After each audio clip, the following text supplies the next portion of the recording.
Oh, there it is. Okay, thank you. Can I just push the green button to go ahead? Yes. Thank you very much, Peter. Well, this is just a short presentation on the important role that consulted policy frameworks and trade play in enhancing food security. If you take a look at the experience in Canada, 1990, Canada started adapting to the Uruguay Round, which had an agriculture agreement, reduced subsidies around the world, and provided markets for Canadian products, but also opened up the Canadian market to imports a lot more than it had been previously. One thing that often goes unnoticed in the Canadian experience with the agriculture sector is just how much we actually import. And this is a big issue, of course, in developing countries and needs to be managed in a cohesive way. But what we have done in Canada, with all of the difficulties that we have and how complicated it really is, the consultation process and the agreements that we make with our agriculture sector. 1990, we exported about 12 billion in food products and imported about 9. If you go to 2015, both of those had quintupled.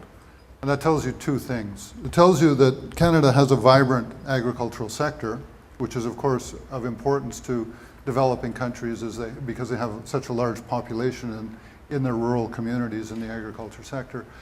But we also have food security because Canadians have access to a wide variety of competitively priced, high quality food products. So how did we do this? And how do we continue to do it? And how will we meet the future challenges? And it's through our agricultural policy. And I can tell you that the importance and the power of talking about policy with foreign governments. I was our Ag Counsellor in Tokyo, and when our Deputy Minister came over, this was at the time of the Agriculture Policy Framework, when he talked to the Japanese about policy, they took out pen and paper and took notes. I'd never seen that before. When you talk about specific issues, you don't get the same response. But when you talk about the overall policy, you do get a hearing. I was our High Commissioner in Pakistan, and I used this approach and talked to the Pakistanis, the military, the president, the prime minister, the finance minister, everybody about policy, and they were very interested. It's policy that drives your environment in which technology can be implemented or accepted or even discussed. So the next 3 slides are just about the improvements that we have achieved in Canada, which I think for this audience are quite well known, but we have done well. Now when you're on the inside of this, it doesn't necessarily feel that way. And when you're faced with the day-to-day challenges, it doesn't necessarily look that way. But in fact, when you come outside of Canada and you look back into Canada, the framework which we have set up, and here in Saskatchewan in particular, and I'm thinking of the Global Institute for Food Security, these types of mechanisms that we create to have these sorts of discussions and integrate into our policy-making framework a broader, wider, deeper sense of what we're trying to achieve, it works. And we develop new products, and we're actually quite good at that. This again is just another slide to demonstrate that. The total factor productivity takes into account all of the land, labor, capital, and material resources. So it's a bit different than just acreage and crop yield and this sort of thing. It's much more comprehensive. And there again, this can't go up forever. But we keep learning how to implement, how to integrate, and how to understand the use of new technology through our policy framework, our network of associations, which is very key in all of this. So canola is well known, but again, the improvements.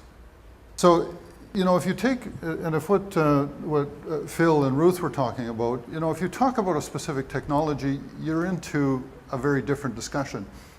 If you talk about outcomes from a policy framework and a consulted policy framework that engages as best we can all of the various parts of the value chain, you then look at outcomes. It's a much more practical discussion. Then politically, you do have to decide about the acceptability of certain technology, and that is the role of governments. No technology, however perfect it might be, is going to be perfectly accepted.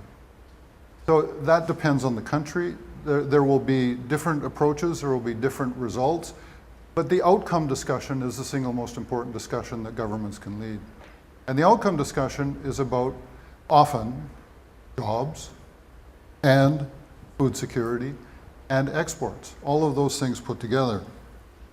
So if you take the issue of trade and food security. When you engage these discussions, you obviously, and we obviously, had to integrate into our discussions with the sector trade, which involves imports and exports. If you want to export, you're going to end up importing. So the role of trade is really complex for countries that struggle with a large ag population and low returns to their farm community, because they're trying to achieve two goals. One is to increase domestic production, and the other is to maintain employment with increased revenues. In this approach, self-sufficiency is the driving ideology. Imports are seen as something negative, and exports, however, are eagerly sought to increase farm revenues. To do this, they must maintain subsidies, which over the long haul are unsustainable, very expensive, and they must protect their markets while seeking improved access to the international marketplace. So it's conflicting objectives.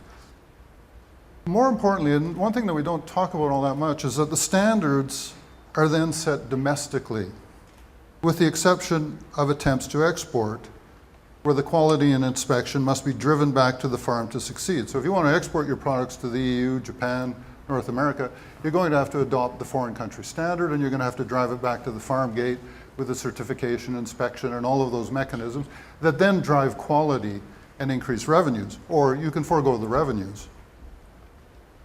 But they oblige, imports have three valuable functions. They oblige competitive domestic standards, they enable a smoother integration into the world economy for exports, and they enable a more efficient allocation of technology, research, and extension services to competitive sectors. But if you try to establish your standards domestically, so you're increasing domestic production, you're using all the traditional mechanisms, border controls, protectionism, subsidy, all of these price support mechanisms, your standards are then set by your domestic interest groups, because they will tell the government what they want in the way of standards, and they will always be a little bit less than what would be ideal, because they have that authority, that power over their national government. But when you want to export, you're going to adopt the international standard, or you're not going to export. There is no domestic interest group that can change that. You either do it or you don't. So the importance of trade is also in establishing your standards, your quality, and your competitiveness. Now, the gearing ratio of that is a very political discussion, and that needs to be held, and it needs to be led by governments, and it needs to be led by governments integrating into the discussion the value chain. So this is our experience. A targeted policy framework consulted with the value chain by national and local governments is often neglected to the benefit of new technologies, subsidies, and protected sectors. Canada's experience in engaging public and private sectors through consulted policy formulation is of relevance to emerging economies and their need for food security and economic development. So this is in line, I think, Phil and Ruth, with what you were saying. If you take the biotech standard and you look at it, it's based on outcomes. It's based on outcomes because we're looking for outcomes. We're not looking for an ideological debate about what's right or wrong. We're looking for outcomes for the sector and food security for our population and an integration into the world economy. And this discussion, in my experience, has been extremely powerful with foreign governments. They are very interested in this discussion. So at a conference on technology, I would suggest that even more important is a discussion about how you do your policy. And that Canada has very relevant experience, as witnessed by that earlier graph, 1990 to 2015, how we've achieved that, how difficult it is, because it's not easy. Technology is not easy, policy is not easy, the ag sector is not easy. None of this is easy, and it's not going to be perfect. So we don't have perfect solutions, but we do have a methodology that enables a productive conversation that brings us forward year after year with increases, improvements in our rural agricultural sector and the wealth creation that it creates for Canada, and in food security, as witnessed by availability of a wide variety of competitively priced, high quality products for Canadians. Thank you very much.